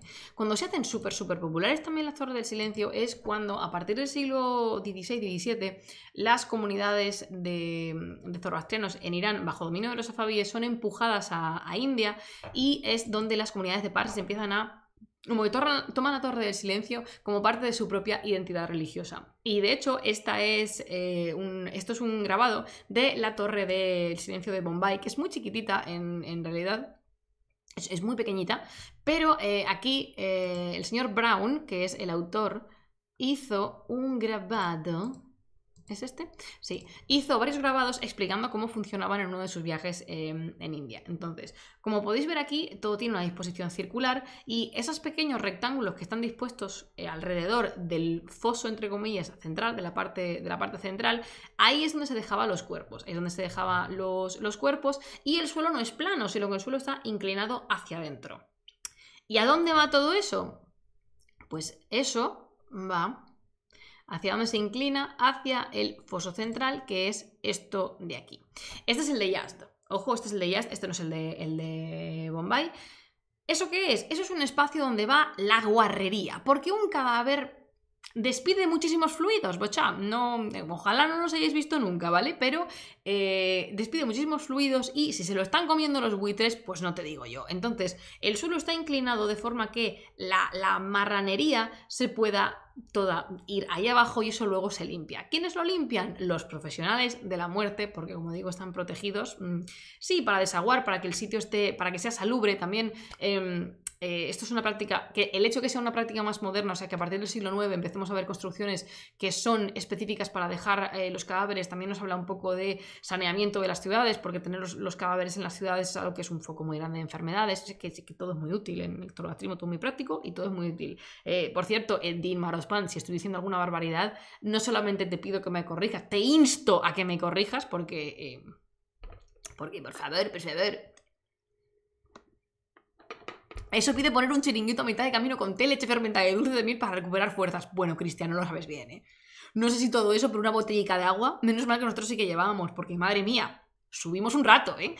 Subimos un rato y muchos escalones. En la otra no, pues está un poquito más baja, pero wow, o sea, la excursión es una que no os podéis perder si vais, pero buenas zapatillas, unas zapatillas potentes, unos botines potentes para caminar y algo que os tope la cabeza si vais en día de sol, por favor, que no os queméis, os pido. ¿Te está disfrutando? Pues mira, eso para mí es el mejor piropo. Bueno, hemos hablado entonces de qué pasa en el sentido biológico y práctico cuando un cadáver, cuando una persona fallece. ¿Y las familias visitaban estas torres mientras sus familiares estaban deshaciéndose? No. Como os he comentado, las personas dejan de... y además comprad granadas antes de ir y coméoslas. De las de comer. ¡Animal! ¡Claro que de las de comer! ¡Claro que de las de comer! Anor, comprad Anor. No sé si ya viste esa palabra en tu clase, Din Marospan, pero para los que no lo sepáis, Anor es granada en persa. Así escrito con Aleph. Anor. Es una palabra muy bonita y están muy buenas las granadas en Just, de verdad. Os he comentado antes, Luna, respondiendo a tu pregunta, que los cadáveres... en el zoroastrismo no existe esta, digamos, esta idea de visitar a los muertos en sus lugares de descanso porque entienden que el proceso natural es separarse de ellos para recuperar los huesos, que luego sí que se traen. Los huesos se entregan a las familias o se colocan en los osarios. Entonces... no, aquí no se va a visitar a nadie y de hecho solo entran aquí aquellos que pueden manipular los cadáveres y aquellos que están a cargo de estos lugares. El resto, en serio, no tiene por qué. No se le ha perdido a nadie nada ahí dentro. Y bueno, ya hemos hablado del proceso pues, biológico y tal, pero a nivel espiritual, ¿qué era lo que se contaba en los textos que pasaba? ¿Qué es lo que sucede después de que una persona fallezca para los zoroastrianos? Y aquí es donde viene el cuento mitológico y el que a mí más me gusta, el pensamiento religioso. ¿Cuál es el proceso a partir de que el cadáver se deje en un lugar de exposición? Esto es lo que nos dicen los textos. En ese edificio de abajo tengo yo una foto. ¿Te imaginas que es la tuya? O sea, ¿te imaginas? Esto es de Wikipedia. Pero ¿te imaginas que de verdad es tu foto y estás tú ahí como súper feliz de ¡ah! Mira, mamá, salgo en Wikipedia. ¡Buah! ¡Buah! Me encantaría, me gustaría un montón. Madrid en verano para mí es morir, eso ya ni te digo. Hombre, cuando yo fui a Yazd, yo fui en noviembre y pasé calor. Pero yo estoy muy calurosa, también os lo digo, ¿eh? Bueno. El cadáver se ha dejado en el lugar de exposición. ¿Qué está pasando con la persona? ¿Qué está pasando con el alma? Pues, cuando se deja allí en el lugar de exposición, el alma sale del cuerpo y se sienta al lado de la cabecita de su antigua cáscara, de su antigua cápsula, se sienta ahí al lado de la cabeza durante 3 días y 3 noches. ¿Y sabéis esa expresión de vi pasar mi vida entera por delante de mis ojos? Literalmente, esto es, durante 3 días y 3 noches, el alma está viendo su vida, está viendo todo lo que ha vivido, las acciones, las palabras y los pensamientos que ha desarrollado a lo largo de su vida, ya sean buenos o malos. Y depende de si son buenos o malos, experimenta una misma cantidad de... O sea, una cantidad acorde... Perdón, que no me sabía decirlo, no sabía decirlo en español. Experimenta una cantidad acorde de dolor o de placer. Dependiendo de si lo que está viendo son buenos o malos pensamientos, palabras y acciones. Eso para empezar. Y en algunos textos aquí aparece un personaje que a mí me fascina porque me encanta este personaje, que aparece poquito, luego desaparece porque su puesto lo ocupa el propio Ahriman, el propio Angry Manju, pero es un Daeva. Es un Daeva que es Vizareja. Vizareja literalmente lo que significa es el que arrastra por la fuerza. Y esto es una criatura que viene a recolectar almas, que están ahí sentaditas, ahí al lado de sus cabezas, y esto viene a recolectar almas para llevárselas a la parte más oscura. Luego os contaré qué pasa, luego os contaré dónde van, y sí, podemos decir cielo y infierno en el zoroastrismo. Spoiler, no, pero luego os contaré por qué. Entonces, en este proceso aquí está Visaresha como acechando, ¿no? Es una presencia oscura que acecha para agarrar a las almas desprevenidas y arrastrarlas con el nombre. El nombre implica un arrastre por el suelo y con fuerza. Y está por ahí rondando, recolectando todo lo que puede. Como os digo, este personaje es súper interesante, pero sale muy poquito, porque después ese papel lo cumple Ahriman en sí mismo. ¿Qué son los Daevas? Los Daevas son los equivalentes oscuros de los Yazatas. Y los Yazatas son los asistentes de Ahura Mazda. Los Daevas son los asistentes de Angra Mainyu. Entre comillas, los malos. Pero es que no me gusta decirles así. Aunque son la otra parte. Son la otra parte. Ya está. Está la luz, la oscuridad. El día, la noche. La vida, la muerte. Tú sabes. Así es. El azúcar, la sal. Sí, los Daevas serían la sal. Sí. Y al más puro estilo Señor de los Anillos, con el amanecer del cuarto día, Visaresha se va. Dependiendo de los textos, aquí tenemos versiones. Aquí tenemos versioncillas, ¿no? de lo que pasa. Hay algunos textos que dicen que el alma se encuentra con una entidad muy importante, que de hecho es súper importante para los textos de la época, que es la Daena. La Daena es la conciencia individual de cada uno. Conciencia que tenemos nosotros, nuestra conciencia como seres humanos. Y se la encuentran. Aparece ahí, según algunos textos. Otros no. Pero no se la encuentran igual. Las personas virtuosas, las personas que han sido buenas en vida, lo que se encuentran es una conciencia antropomórfica, agradable de ver, luminosa, perfumada, joven, resplandeciente, bella. Sin embargo, las personas que no han sido tan virtuosas, las que han sido un poco más pecadoras de la pradera, lo que se encuentran es básicamente una presencia vieja, ajada, pestilente, maltrecha, que da penica verla, ¿no? Un poquito da como así entre asco y susto. Daena además tiene la raíz de ver, de la visión. Poned un filólogo en vuestra vida. Entonces, dependiendo del texto, o se encuentran a una o la otra, o solo los virtuosos son guiados por su Daena pura y bonita y estupenda, y los impuros son guiados por Visaresha, pues que se ve que el hombre no tiene otra cosa que hacer, nada más que dar por saco. Quiero decir, Visaresha es ese tipo de Daeva que a mí me gusta mucho porque lo suyo es dar por saco.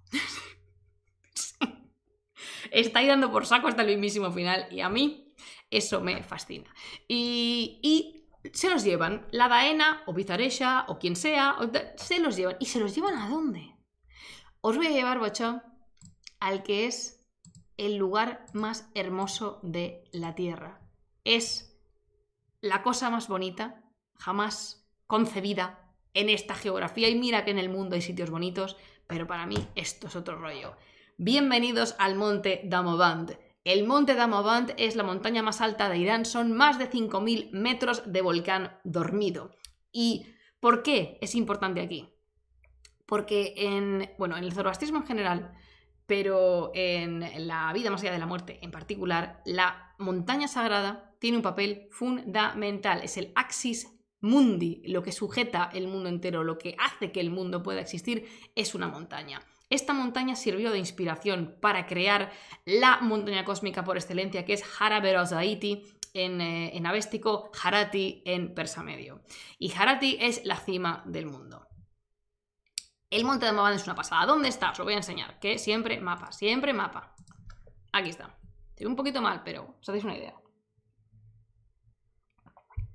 El Damavand, sí, es la casa de Simur, sí. El Damavand se ve desde Teherán. De hecho, yo cuando vivía en Teherán, yo estaba viviendo en Belenjak, que es uno de los barrios que están más al norte, y si el día estaba despejado, se podía ver la cima del monte Damavand.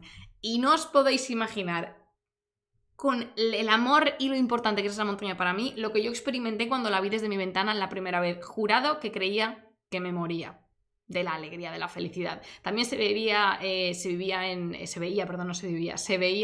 Tochal. El Tochal estaba súper cerca. Tochal es otro monte que también son están muy cerquita la una de la otra. Pero bueno, esa que veis ahí justito debajo del mar Caspio es la cordillera del Monte Alborz y ahí es donde está el Damavand, como digo, la montaña más alta de Irán.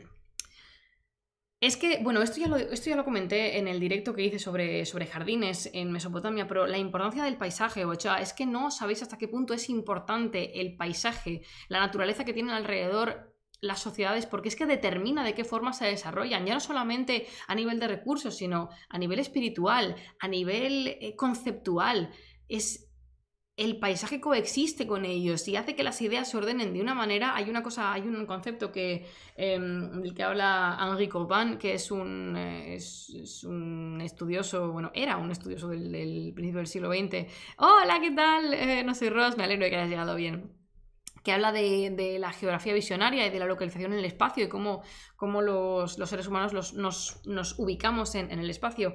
Y en todo este tipo de creencias, en todo este tipo de religiones e incluso en la mitología, el paisaje es fundamental, hay que entenderlo, no se pueden estudiar estas cosas, no se puede estudiar el zoroastrismo sin tener en cuenta la geografía de Irán, su fauna, su flora, sus montañas, sus ríos, sus valles, qué hay cerca, qué hay lejos. No se entiende la montaña sagrada sin entender que esto estaba ahí, que el Damavand estaba ahí, que el Hindu Kush estaba ahí también y que los Zagros estaban ahí. Yo es que voy a cerrar la puerta porque si empiezo a hablar de montañas no me callo, pero es que de verdad, en serio, no hagamos una historia tan humanocentrista, que el resto también es importante y de hecho es que es fundamental lo importante. Pero en fin, volvamos al cuento mitológico. Os he dicho que las almas son guiadas a un lugar y son guiadas a un lugar que tiene probablemente el nombre más épico de toda la historia mitológica del zoroastrismo, que es el Puente del Separador. Te quedas tú muerta. El puente de Chinvad o el puente del Separador, que es un puente que se ha suspendido, literalmente suspendido o sea, en la cima, al final está en la cima del mundo, en la cima del Harati, suspendido en el aire. Te quedas muerta con el puente del separador. ¿Y eso qué es? El puente del separador es un concepto que aparece bastante detrás, bastante ya en un momento bastante posterior del zoroastrismo. Recordad, siglos 6, 7, 8, 7, 8, 9, 10. Y en este sitio las almas tienen que cruzar para pasar al otro lado. Pero no vamos a ir. ¿Qué hay al otro lado? Espera, que primero hay que pasar. Hay algunos textos que dicen que este puente está custodiado por unos perros guardianes, por unos espíritus guardianes, los animales, bocha. Los animales son increíblemente importantes en el zoroastrismo, pero no tenéis una idea, y además yo que soy súper bichera, son súper importantes. Y son una especie de perros espíritu que asisten a las almas de los justos, de los buenos, que como que les ayudan a cogerse al pelito y les ayudan a pasar, o ignoran a de las que no han sido buenos, pasan de ellos simplemente. Y la misma estructura del puente actúa como una prueba para estas almas. La misma estructura del puente ya es una prueba en sí mismo, porque dependiendo de tus logros morales en la vida, la superficie es más ancha, más angosta, es más cómoda de pasar, es más incómoda, puede llegar a cortar, que lo de este puente. Vale, pongamos que hemos llegado al final. Pongamos que hemos llegado al final porque no todos llegan al final. O sea, si no has sido lo suficientemente justo, directamente te caes. ¿Dónde te caes? Luego os digo dónde os caéis. No hay nada peor en la vida que un perrete te ignore. Buah, eso es tortura psicológica, ¿eh? Además, Daena se parece a Dana. Yo lo dejo caer. ¿Y qué hay al final del puente? Al final del puente están el trío calavera de jueces. El trío de jueces que va a determinar el veredicto final. Y estos tres titanes, yo los quiero a los tres, los adoro a los tres, pero hay uno que me trae loca, especialmente, que me gusta muchísimo. No es Bereth Ragna. Bereth Ragna es mi yazado favorito, pero no es en este caso. Mira qué cosa más bonita. Estos tres titanes son, primero y principal, Mitra.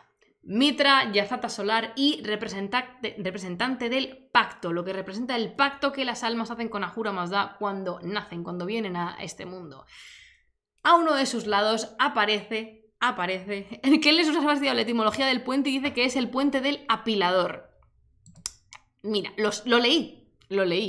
Me gusta mucho lo del puente del apilador, pero yo voy a seguir diciendo el separador. ¿Por qué? porque me gusta. Israel Campos Intensifies. Hola, padrino. Besito para mi padrino académico. Como os digo, primero Mitra, representando el pacto. Luego está Esrosh o Esraosha, el yazata del amanecer, el yazata que representa la obediencia. Y el último, que es el que a mí más me gusta, porque es que me encanta esta figura, es Rashnu o Rashen. Rashnu representa la justicia y en algunos textos dice que lleva una balanza, pero eso la verdad es que parece ser un añadido que es posterior.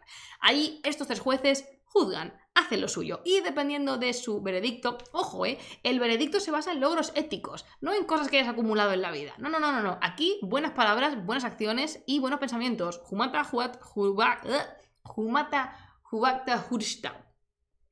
palabras, buenas acciones, buenos pensamientos. Da igual que lo tuvieras todo en la vida hablando así como monetariamente. Eso a Mitra, a Asraosha y a Rashnu se la trae al pairo, así básicamente. Y juzgan. ¿Qué pasa si el juicio, si el veredicto es que eres el rival más débil a Dios? Pues que el puente, si la balanza se inclina hacia el lado de la perversión, el puente se pliega sobre sí mismo. O sea, el puente se pliega, se contrae y se vuelve, o sea, se caen las almas hacia una ladera que es cortante. O sea, la ladera de la montaña cósmica corta. Porque puestos a hacerlo épico, pues ¿por qué no? Y corta y las almas van cayendo y se precipitan hacia lo que se llama la morada oscura del peor propósito. Tiene un nombre muy largo. Yo lo sé, tiene un nombre muy largo. Ojo, buena pregunta, Waxen. Mitra, pero el del mitraísmo. Mitra. Mitra, el originario, el yazata originario del zoroastrismo y de la religión irania, Mitra, que muchos siglos después pasaría a ser muy popular en Roma después de las campañas en Oriente y sí, se desarrollaría el mitraísmo. Pero antes de Mitra, del mitraísmo, vino Mitra, el del zoroastrismo. Vamos a leer el comentario de Dima Raspand, que antes de que cogiera el toque moral, probablemente por contacto con otras religiones, puede que signifique las buenas acciones, las palabras bien dichas y los buenos pensamientos durante el ritual, que hay cosas que no se expresan. Me gusta mucho. El caso es que esto me suena a mí de alguna cosa, pero no sé de qué. Bueno, igualmente me parece una cosa bellísima, quiero decir, me gusta incluso más. Ya me gusta lo de buenas palabras, buenas acciones, buenos pensamientos, pues imagínate ahora, me gusta incluso más, el doble si es que cae. La morada oscura del peor propósito. ¿Qué es eso? Plumas, ¿eso es el infierno? No. Pero ahí van las almas de los malos. Sí. ¿No es el infierno? No. El infierno es un concepto judeocristiano y musulmán, donde las almas son torturadas por la eternidad y tenemos ahí como que llamas rojas que queman a la gente y demonietes haciendo así como en la morada oscura del peor propósito. Es que me encanta, es que tiene nombre de novela tiene nombre de novela de fantasía. En la morada oscura del peor propósito lo que hay es silencio, frío y oscuridad. Y así te vas a pasar la eternidad. En silencio, con frío y envuelto en la oscuridad. Eso es lo que hay. Sí. No hay nada más. ¿Por qué no es correcto decirle infierno? Porque... en serio. Porque el frío es una cosa... Bueno, ¿por qué no es correcto? Voy a poner mis ideas en orden. ¿Por qué no es correcto decirle infierno? Porque como digo, el infierno es una palabra asociada con una religión en particular, que es el cristianismo. Y después, primero tendríamos el judaísmo y luego tendremos el islam. Pero son palabras que son para esos cultos, que definen un espacio espiritual y conceptual dentro de esos cultos. En otras religiones hay otras palabras para hablar de otros espacios y está bien y debemos utilizar las palabras, si las sabemos, las que les son propias. Por eso digo yo que Simurgh no es un fénix, y no está bien decir que sea un fénix porque es que es lo mismo. No es lo mismo. Ella tiene un nombre, ella tiene una definición, otras cosas tienen otra definición. No sé, es que no se me ocurre ahora ningún ejemplo tonto que poneros. Podría poneros un ejemplo muy idiota con cualquier cosa, pero no se me ocurre, no tengo ningún ejemplo tonto que decir, ninguna bromita que hacer, más allá de las palabras son importantes y estos cultos, estas religiones, no solamente el zoroastrismo, sino otras, le dieron palabras propias a los espacios de forma que ellos lo entendían de cierta manera. Es importante conocer esas palabras, ¿vale? Para hacerle justicia a lo que estamos estudiando y sobre lo que estamos aprendiendo. Ya lo dijo Shihai, las cosas por su nombre. Qué grande eres. Bueno, eso pasa si no has sido especialmente virtuoso, tú te caes a la oscura morada del peor propósito. Pero ¿qué pasa si resulta que has sido virtuoso? Que es como llamarle nocilla a la Nutella. Me gusta, me sirve, me vale. Sí. O más bien... No, mira, se me ha ocurrido una mejor. Es como llamar tenedor a los palillos chinos. Tú estás viendo que no es un tenedor, porque lo estás viendo. Aquí. Lo tienes en la mano. Y lo estás viendo y sabes que no es un tenedor, pero lo estás llamando tenedor a los palillos chinos. ¿Por qué? Porque valen para lo mismo, porque son para comer, porque se cogen las cosas, porque se pintan, no sé qué. Pero tú sabes que no son lo mismo, porque no son lo mismo, pero no sabes cómo se llama. Pues son dos tenedores. Tenedores chinos, por ejemplo. Dices que no son tenedores, que se llaman palillos. Ya, pero es que son para lo mismo. Sí, porque son para comer, pero no son tenedores, son palillos. Y el proceso de creación de los palillos es diferente al proceso de creación de un tenedor. Y los dos son importantes y los dos tienen variables muy interesantes que estudiar en su... ¿Qué pasa? ¿Qué hay que hacer si el cuerpo toca la tierra? Pues como dice Dilma Orange, una serie de rituales muy largos para purificar el cadáver. Pero de verdad, vamos a quedarnos con el cuento. Los palillos no pinchan un filete, no son lo mismo. Todo depende de la fuerza con la que aplastes los palillos contra el filete. Pero ¿qué pasa si las almas han sido virtuosas? Si se estima que son virtuosas y que merecen el paso del puente, pues que allí la Daena, la conciencia, acompaña al alma hasta las puertas del luminoso o el dorado, dependiendo de la etimología que más nos guste, reino virtuoso, que es la última morada de todo. Es el lugar de descanso de las almas, este luminoso o dorado reino virtuoso, y allí, según algunos textos, aquí depende del texto, encontramos a diferentes personajes. Uno de ellos, dentro del reino virtuoso, del dorado reino virtuoso, está Asha Bajista, que es uno de los inmortales, y de hecho es uno de los inmortales más importantes porque representa el espíritu del fuego. Asha es... la última verdad, la mejor verdad de todas. De hecho, es lo que significa. Asha significa verdad, es lo que significa su nombre. Y Bajista, de ahí viene Vestar. Vestar en persa, que es mejor. Es como la última, la única y verdadera verdad. Eso en español no tiene sentido, pero en avéstico sí. Según algunos textos, es allí quien está custodiando las almas, cuidando de ellas, pero según otros está otro inmortal que a mí me encanta, que es Bohu Mana. Bohu Mana, que es el buen pensamiento. Y esta es una figura bacha que me encanta. Me gusta a unos niveles que ni siquiera os puedo explicar. ¿Por qué? Porque toda la bondad del mundo, o sea, todo lo bueno que hay en este mundo, empieza con un buen pensamiento. Toda la bondad que puede producir el ser humano empieza con un buen pensamiento, y el hecho de que haya una divinidad que represente eso, el momento del buen pensamiento, ¿por qué queréis que os diga? A mí me parece precioso a niveles que trascienden lo explicable. Y según algunos textos, ahí está. Además, en textos más tardíos, a cada uno de los Ameshaspentra, que son los inmortales, se les asigna un elemento, entre comillas, esto ya os lo explicaré, y el de Bohu Mana son los animales. Entonces yo siempre me lo imagino como que va por ahí con, no sé, como con un perro muy grande, con un elefante, con algunas ardillas en los brazos, con pajaritos y tal. ¿Pero por qué? Porque yo soy muy bichera, soy súper bichera. Me encantan los bichos, los animales, que los adoro. Por lo tanto, y ya para ir cerrando, que nos está quedando un directo bastante largo, por lo tanto, y voy a volver a poner esta imagen otra vez.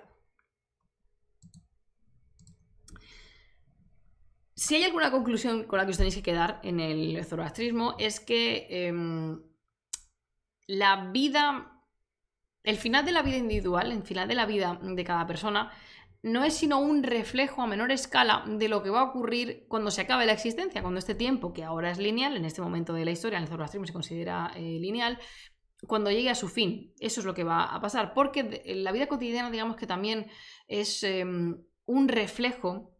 La vida cotidiana y los conflictos con los que se enfrentan todos los días los creyentes, los zoroastrianos, proporcionan también una imagen a menor escala del conflicto cósmico y mayor diario en estas dos grandes fuerzas que eran el orden y el caos, y que en este momento se ha convertido en el bien y el mal, representados por Ormuzd y Ahriman. Entonces, es una cosa que no es única del zoroastrismo. Por ejemplo, en China ya pasa. ¿Os acordáis cuando hablamos de los guardianes, ¿no? Que todo lo que pasa en la Tierra es como un reflejo a pequeña escala de lo que está pasando en las esferas celestes? Pues aquí es un poquito lo mismo. Y bueno, como os he contado, esta es la concepción que se tiene más allá de la muerte a partir de los textos del siglo VII, octavo, noveno, es que esta es la versión que nos ha llegado por escrito, y yo no tengo ya nada más que deciros. Pues ya hasta aquí ha llegado el directo, que espero que os haya gustado. Ya sabéis, como siempre, que si tenéis alguna preguntilla que os haya quedado en el tintero, alguna cosita que queráis preguntar. ¿El concepto de bien y mal es parecido al nuestro? Sí y no. En el principio, bueno, esto lo he explicado en la parte de antes, pero el zoroastrismo en su forma más primigenia es mucho más un orden contra caos, más que el bien y el mal. Y de hecho eso influencia muchísimo a las religiones monoteístas. Pero después, como antes ha comentado también Dima Raspan en su comentario, que me encanta tener a un filólogo avéstico también por aquí, se transforma, claro, influenciada por las grandes religiones monoteístas, se transforma, y sí que el concepto bien y mal, pues sí que es bastante acorde al nuestro, ¿no? O por lo menos acorde a lo que las religiones, lo que el Islam, el cristianismo y el judaísmo entienden por separación como de bien versus mal. Nosotros tenemos que hacer el bien y hay que evitar hacer el mal. Un directo con Dimas, me lo traeré un día, no sé si él querrá venirse, pero yo, si quiere venirse, yo me lo traigo a la tienda del Nómada. Eso ya es cosa suya, que tampoco lo quiero avasallar, pobre hombre. Eso sí, si viene tiene que venirse en chanclas, porque a mí se me han prometido ciertas cosas, así que...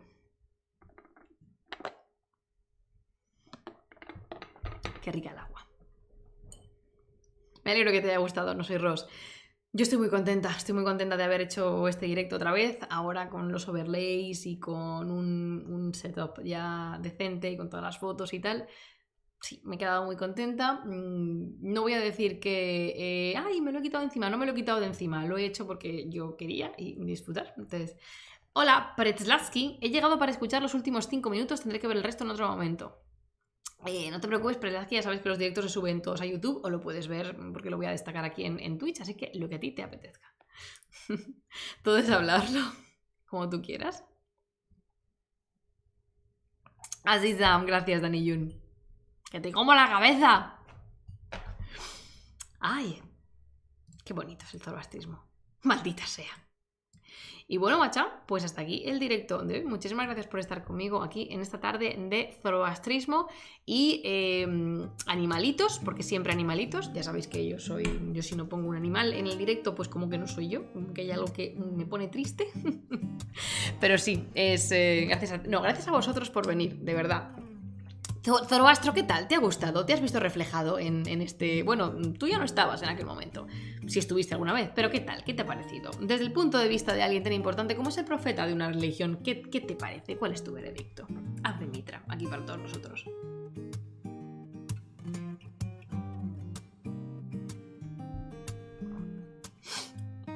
Qué bonito es el zoroastrismo. Tengo que hablar más de zoroastrismo. Nunca es suficiente zoroastrismo. Maldita sea.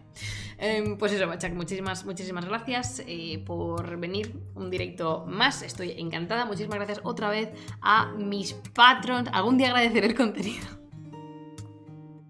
No sé exactamente qué quiera decir. Ahora la pobreza no me dice, no lo digo por eso, hombre. Tú, ya sabéis, lo de Patreon y lo de las suscripciones es cuando se pueda y cuando vosotros queráis. Yo nunca jamás os voy a obligar a apoyarme económicamente de ninguna forma si no podéis sosteneros económicamente. Si vuestra situación financiera no es estable, no lo hagáis, por favor. Hay que ser responsables con uno mismo, ¿eh? Cuidado. Aquí la madre pelícano, hay que ser responsables. Gracias, amor. Ya te preguntaré más cositas. ¡Bien! Por cierto, aprovecho para deciros que ha salido el último capítulo de El color de la granada. Muchas gracias por... ¡Uy! Pero bueno, por esa suscripción, pero muchísimas gracias, Zoroastro, ¿qué tal? Ha salido ya el último capítulo de un podcast que se llama El color de la granada, donde estuve hablando de arte islámico figurativo con Raquel Coto, que es la directora del programa. Yo me lo pasé genial. Genial, genial, genial, y espero que os guste también. Os dejo ahí el enlace por si queréis ir a escucharlo. Y pues nada, Bacha, pues que muchísimas gracias por venir, por estar aquí conmigo echando la tarde, ahí un ratico, una tarde zoroastriana.